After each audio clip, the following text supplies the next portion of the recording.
Praat jy digitaal in landbou is 'n reeks wat ondersoek hoe landboukundiges, produsente en ander belanghebbendes digitale platforms gebruik. Die doel hiervan is om data te verwerk na inligting wat gebruik word om kennis toe te pas ten gunste van effektiwiteit, volhoubaarheid en winsgewendheid. Ons delf dieper in die verskillende begrippe, maniere en funksionaliteite waarop digitaal en tegnologie die landboubedryf transformeer, asook die uitdagings en die geleenthede wat daarmee gepaard gaan. Kom luister gerus saam na Praat jy digitaal in landbou?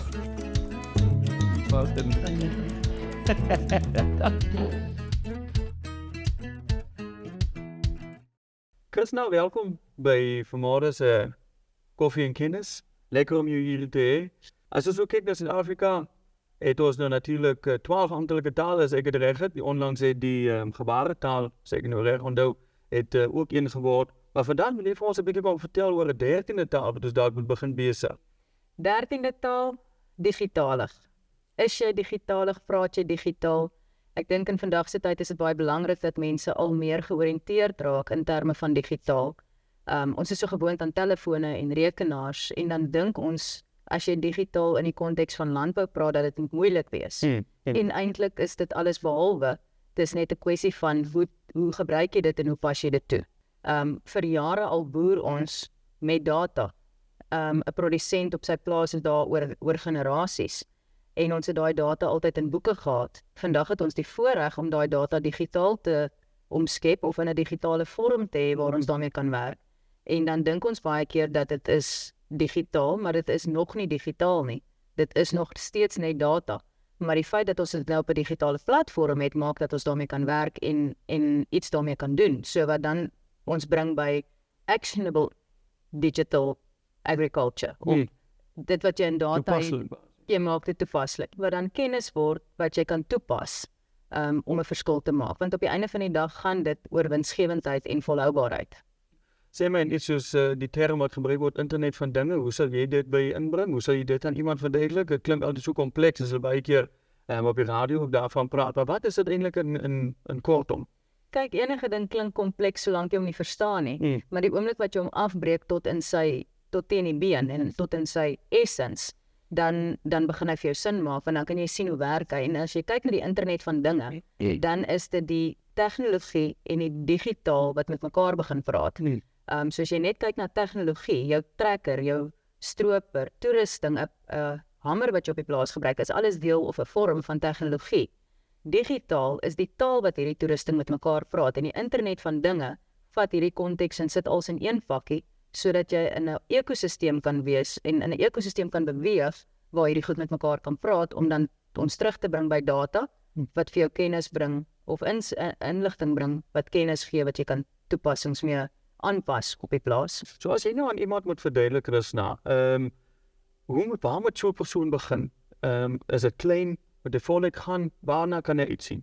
Begin klein en begin by wat prakties moontlik is. Kyk na wat jy het, vat boeke van wat daar is en begin daarby en werk dit stelselmatig op na 'n punt waar jy kan sê, okay, nou kan ek my data begin omskakel met die hulp van my landboukundige en my vennote op my plaas om dit werkbare aksies te maak. En op daai manier 'n verskil te maak in herlewingslandbou, 'n verskil te maak in die gebruik en die toepassing van jou toerusting en jou inligting om op die einde van die dag meer winsgewend en volhoubaar te produseer. So eintlik is dit 'n samewerking wat jy eintlik ook kan bevorder deur net die stap te neem, want ek glo baie van jou insetverskaffers is reeds eintlik baie eenvoudig om jou te ondersteun en jy moet eintlik net dit aktiveer en dan sal er baie hulp wees. Definitief. En teenkanting is daar beslis nog van die mark, maar dis omdat ons nog nie verstaan wat die waarde is wat hierdie goed vir ons kan plaas toe bring nie. Ons verstaan nog nie heeltemal die konteks waarin ons dit kan toepas om ons dag tot dag makliker te maak nie.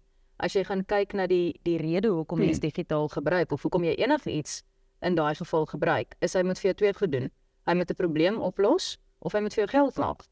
En as hy een van daai twee goed doen, dan kyk jy makliker na wanneer jy gebruik hom waarskynlik baie makliker as wanneer hy nie een van dit doen nie en dit net vir die nice to have is. Maar jy moet eintlik met die data meer effektief op jou plaas betrokke eintlik raak in die veld self. Jou opinie oor dit en die risiko eintlik van sê dat daar se ding kan word, dat data jou plek in die land oorneem.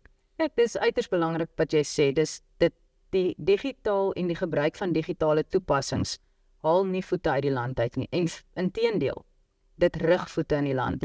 Dit maak moontlik om ingeligte besluite te neem, in tyd en effektief jou hulpbronne te bestuur, om optimaal te funksioneer en om te doen wat jy daar is om te doen. Bij herlevingslandbouw, denk ik, is het ook baie belangrijk, als je nou zelf hoeveel oeste je nog oor het, en wat je dan nou ook met die digitaal kan bereiken in een korte tijdperk. Daar heb je opinie op dit. Ek het eendag gehoor 'n produsent sê wat hom so opgewonde maak van boerdery, is die feit dat nie een seisoen dieselfde is nie. Elke jaar is daar iets nuuts en iets anders. En om dit in te bring en digitaal te gebruik as jou onthou, as jou biblioteek, kan jy mos nou oor jare jou data bymekaar bring en bymekaar hou, maar jy kan beter nog daai data met mekaar vergelyk, gaan jy baie makliker jouself kan voorberei vir die toekoms. En daarmee saam, in herlewingslandbou, gaan dit mos nou oor tyd wat jy regstellings maak en wat jy jou grond reg trek en teruggee wat jy uithaal, wat ons bring by 'n punt waar jy oor tyd kan begin meet, om te sien of jy die grondgesondheid verbeter, om te sien of die praktyke wat jy toepas wel koppel aan herlewingslandbou en 'n verskil maak op die einde van die dag, sonder om jou winsgewendheid, jou profitability te verloor, en om dit altyd nog volhoubaar te doen. Ja, want een van die pilaren is van herlevingslandbouw, is ek het reg die Absoluut. profitability. Chris, nou ons nou alleen lekker gesels. Ik denk dat we zo'n knoppie goed al reeds bespreken voor iemand wat een beetje meer daarvan wil gebeteren met digitaal. Als jij voor ons 3 voordelen kan geven van die persoon wat nou besluit, luister, ik denk nog als ons hiermee moet, eindelijk, hiermee begin. Kyk, definitief die bestuur van risiko. Digitale landbou maak die bestuur van risiko moontlik. Dit bring dit tafel toe. Die tweede een sal wees om voete te rig in die land. Nog steeds nie die voete uit die land uit te haal nie, maar voete te rig na 'n spesifieke punt, na 'n spesifieke plek, om dan 'n daadwerklike verskil te gaan maak. Omdat jy in tyd weet wat op jou land aangaan. En die derde een vir my is die ingeligte, koste-effektiewe besluitneming, wat 'n produsent toegelaat word om te doen, met al hierdie kennis wat hy het deur middel van die data. En misschien dat ik nog altijd gehad het, nou kan hij het net nog beter benutten op de einde van die dag. Nou kan hy. Chris, nou baie dankie vir die sessie saam met ons hier op Koffie en Kennis. En geef ons net so 'n take-home message, 'n boodskap wat jy vir ons kan vir huis toe vat. Baie dankie Prins. My take-home message of my huis toe gaan boodskap sal absoluut wees: grow as you go. Groei in hom in.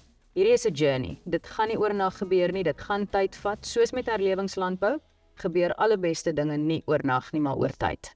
Chris, nou, baie dankie. Dankie.